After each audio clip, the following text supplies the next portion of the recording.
कक्षा 12वीं राजनीति विज्ञान, राष्ट्र निर्माण की चुनौतियां अर्थात challenges of nation building. Building is the key word. इससे पहले हमने राजनीति विज्ञान में जितने भी अध्याय पढ़े उनका संबंध अंतर्राष्ट्रीय राजनीति से था, चाहे वो अमेरिकी वर्चस्व हो, चाहे समकालीन एशिया हो, शीत युद्ध हो, आदि आदि, अंतर्राष्ट्रीय संगठन हो। ये सारे जो विषय थे ये अंतर्राष्ट्रीय राजनीति से इनका ताल्लुकात था, इनका संबंध था, और भारत उस अंतर्राष्ट्रीय राजनीति का मात्र एक हिस्सा था। तो हमारा अध्ययन पिछले अध्यायों में जो हुआ उसमें भारत की अंतर्राष्ट्रीय राजनीति में भूमिका पर हमने जाना। खंड ब जो राजनीति विज्ञान का दूसरा भाग है, इसमें हम देश की राजनीति, देश की अंदरूनी राजनीति के बारे में चर्चा करेंगे और उसके अंतर्गत विभिन्न अध्याय हैं। तो इसमें जो एक अध्याय आज हम पढ़ने जा रहे हैं वह है राष्ट्र निर्माण की चुनौतियां, और ये सारे अध्याय स्वतंत्र भारत से संबंधित हैं। अर्थात 1947 के पहले की जो राजनीति थी इसका हमारे इस अध्ययन से कोई सरोकार नहीं है। हाँ, पृष्ठभूमि के नाते हमें जरूर कुछ बातें पुरानी बार बार समझनी होंगी, दोहराई जाएंगी, लेकिन वो मात्र पृष्ठभूमि के लिए। तो अब हम चलते हैं सबसे पहले राष्ट्र निर्माण की चुनौतियां, इस विषय पर। Challenges of nation building. राष्ट्र से हमारा अभिप्राय क्या है, राष्ट्र के मायने क्या है हमारे लिए, राष्ट्र से हमारा क्या सरोकार है, हम क्या समझते हैं। आगे हम इस अध्याय में क्या पढ़ने जा रहे हैं इसको जानने से पहले हम जान लें राष्ट्र क्या है आखिर।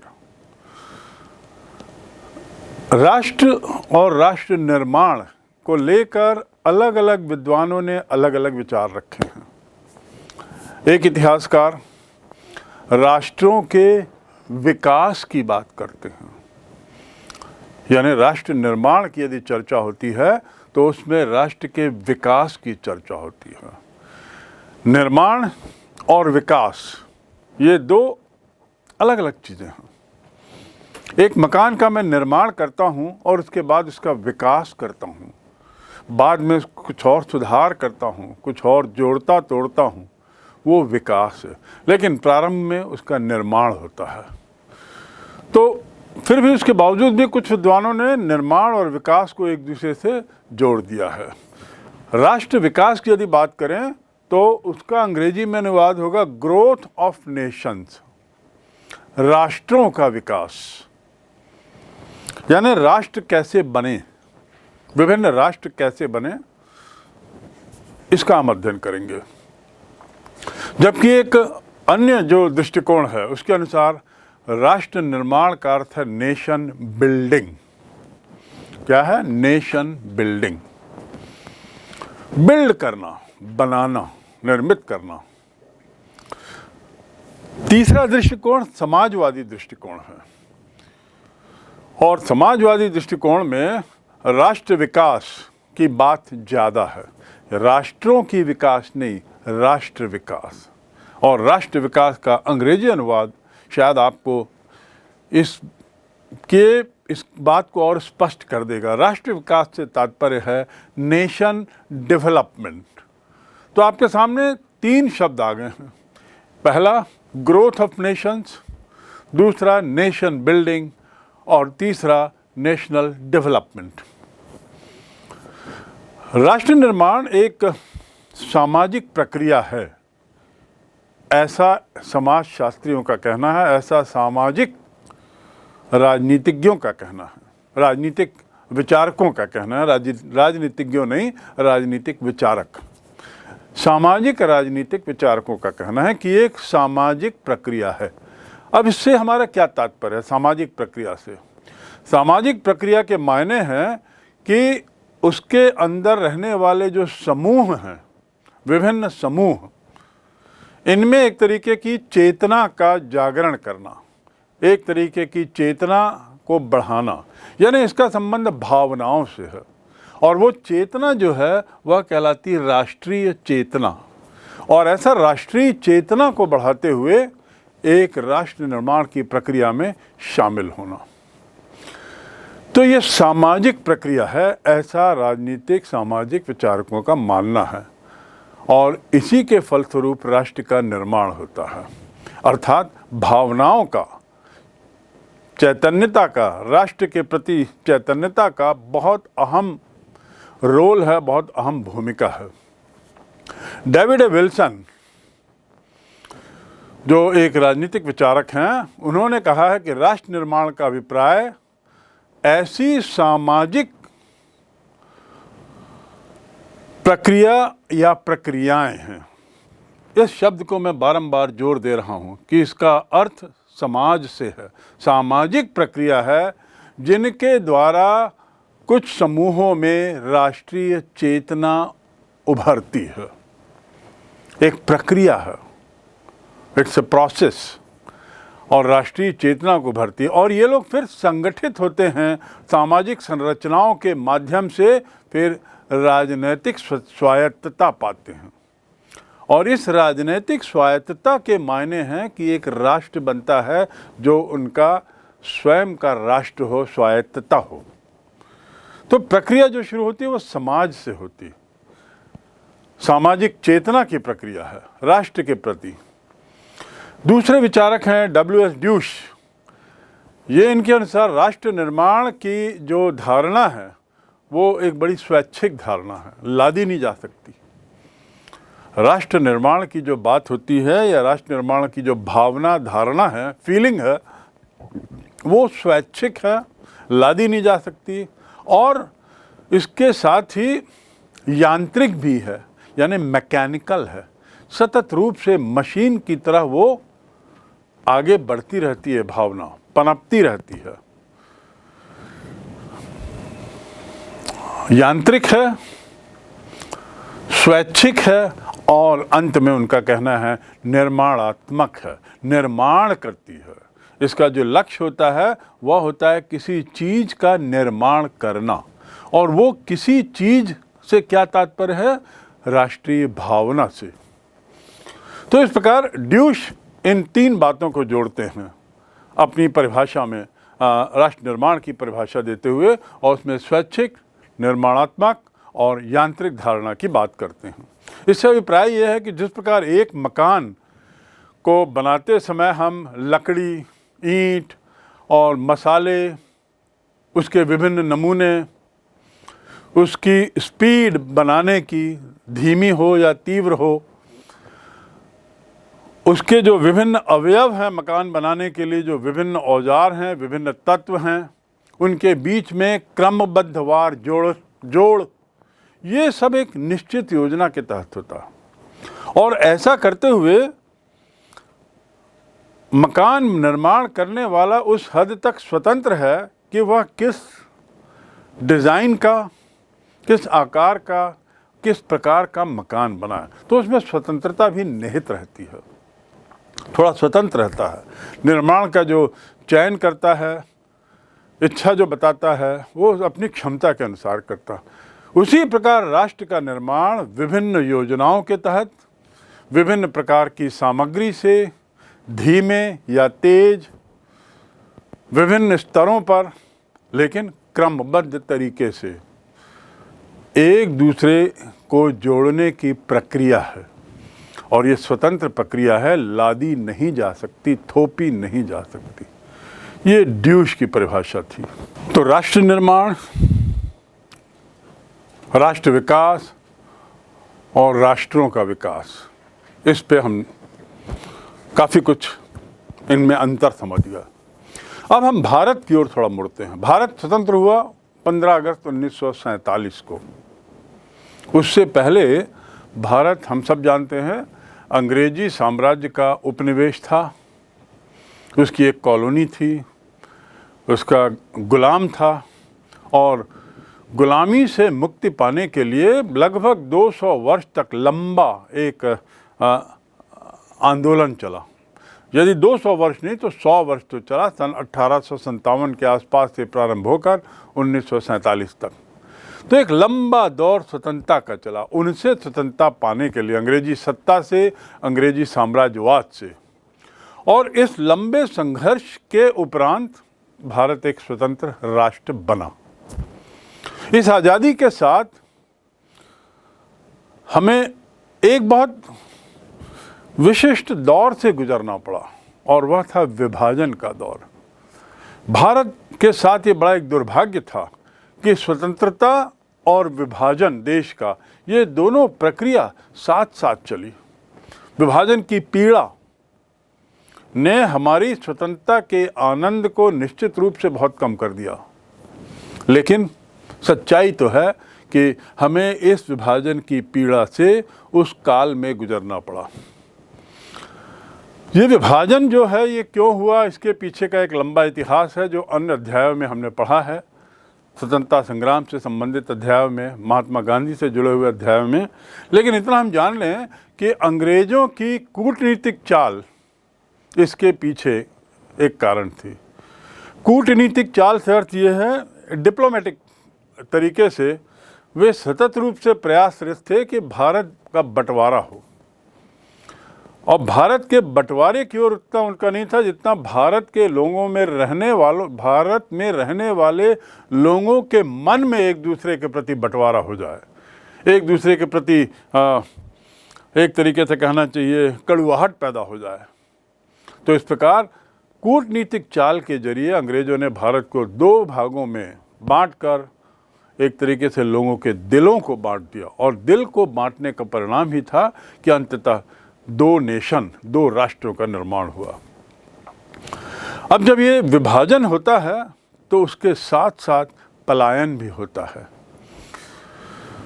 दो भागों में ये विभाजन हुआ तो उसके साथ साथ भारत और पाकिस्तान जो दो टुकड़े थे, जो दो भाग बने, उसमें रहने वाले लोगों का पलायन एक क्षेत्र से दूसरे क्षेत्र हुआ।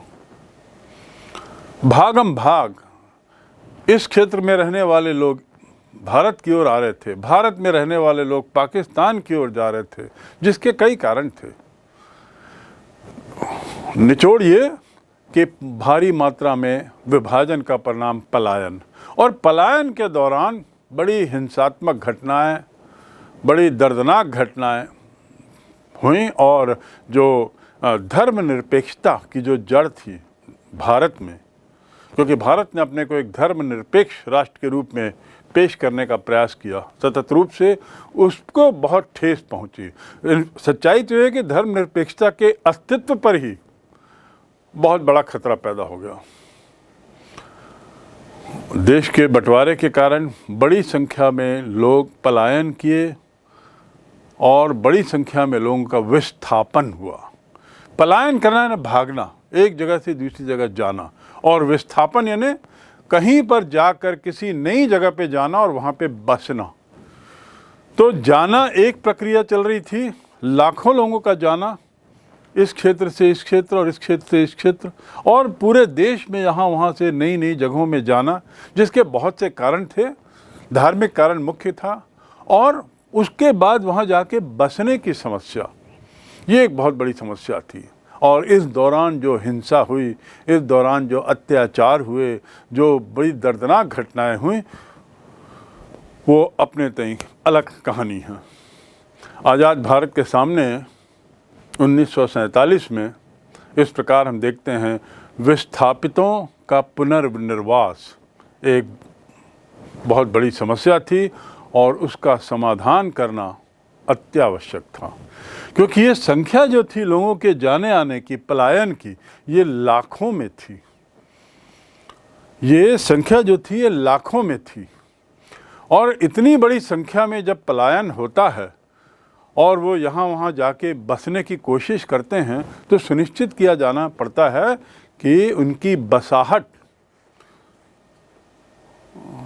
ठीक तरीके से हो, किसी तरह की महामारी का कारण ना बने, किसी तरह की लॉ एंड ऑर्डर की समस्या ना बने, आदि आदि। तो इस प्रकार विस्थापितों के पुनर्वास की समस्या सबसे बड़ी जरूरत थी। ये तो हो गई एक। दूसरी समस्या राजवाड़ों की थी। राजवाड़े आपको मालूम होगा, मैंने बताया था पूर्व के अध्यायों में कि लगभग 500-600 के आसपास भारत में राजवाड़े थे। छोटे छोटे क्षेत्रीय राज्य कहना चाहिए, छोटे छोटे राज्य। छत्तीसगढ़ में स्वयं 36 राज्य थे। इस प्रकार पूरे देश में लगभग 600 के आसपास थे जो राजवाड़े कहलाते थे। और इन राजवाड़ों को कहाँ शामिल होना है, इसकी स्वतंत्रता अंग्रेजों ने दी थी। तो ये एक बहुत बड़ी समस्या थी कि राजवाड़ों को किस प्रकार मनाया जाए कि वे भारतीय संघ में शामिल हों।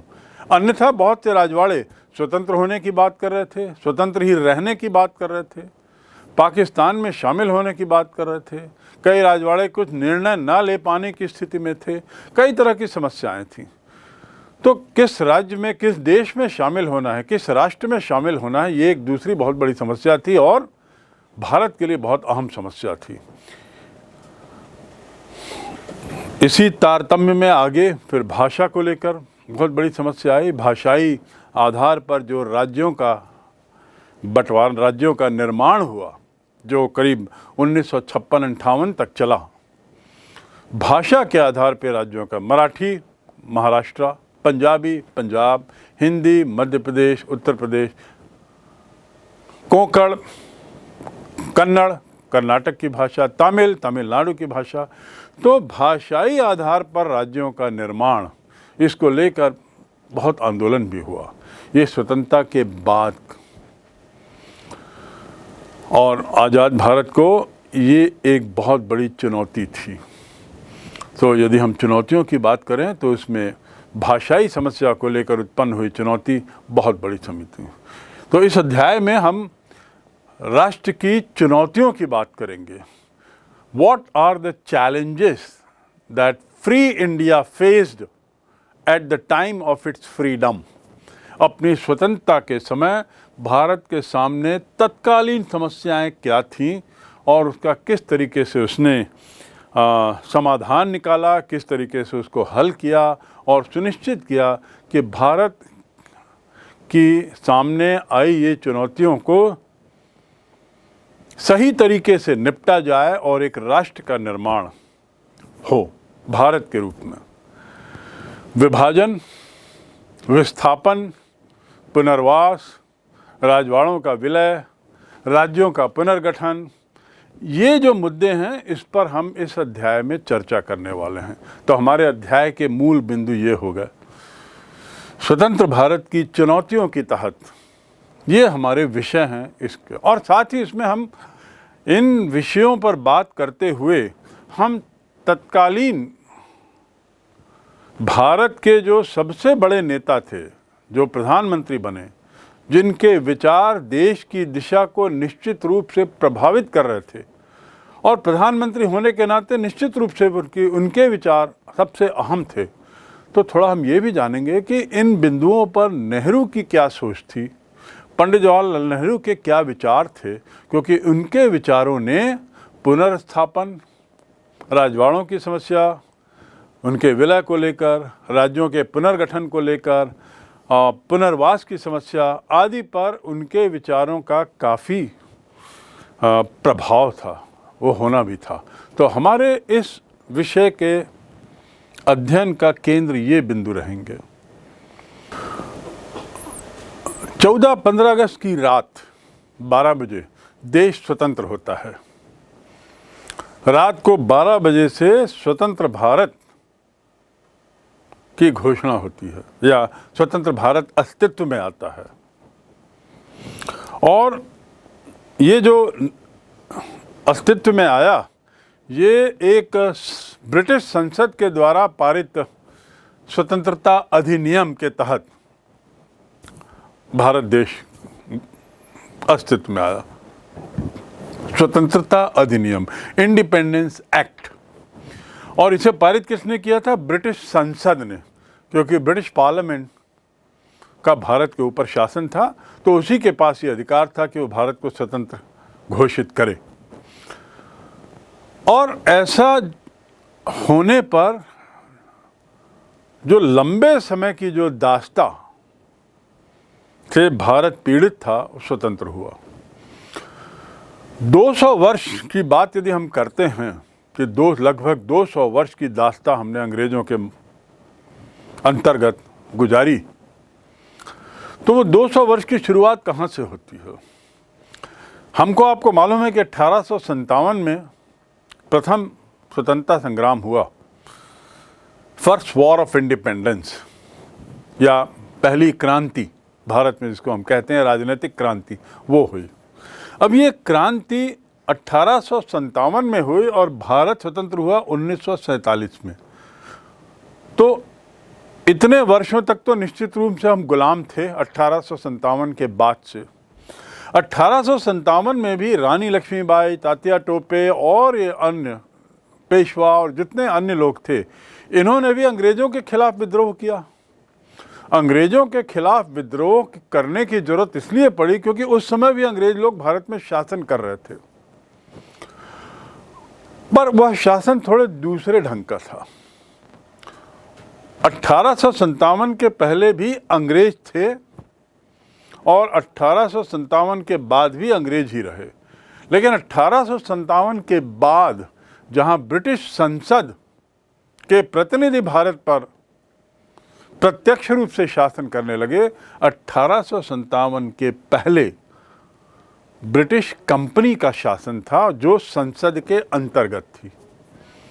ब्रिटिश कंपनी, जिसे हम ईस्ट इंडिया कंपनी कहते हैं, और ये ईस्ट इंडिया कंपनी के शासन की शुरुआत की यदि हम बात करें तो ये लगभग 1757 से शुरू होती है, यानी बैटल ऑफ प्लासी, प्लासी का युद्ध, बहुत प्रसिद्ध युद्ध है जिसका जिक्र हम किसी और अध्याय में कर चुके हैं। तो प्लासी का युद्ध 1757 में हुआ और तब से अंग्रेजी शासन की शुरुआत हुई, चाहे प्रत्यक्ष चाहे परोक्ष। तो इस प्रकार 1757 से लेकर 1947 तक के काल को हम कहते हैं लगभग 200 साल की ब्रिटिश गुलामी।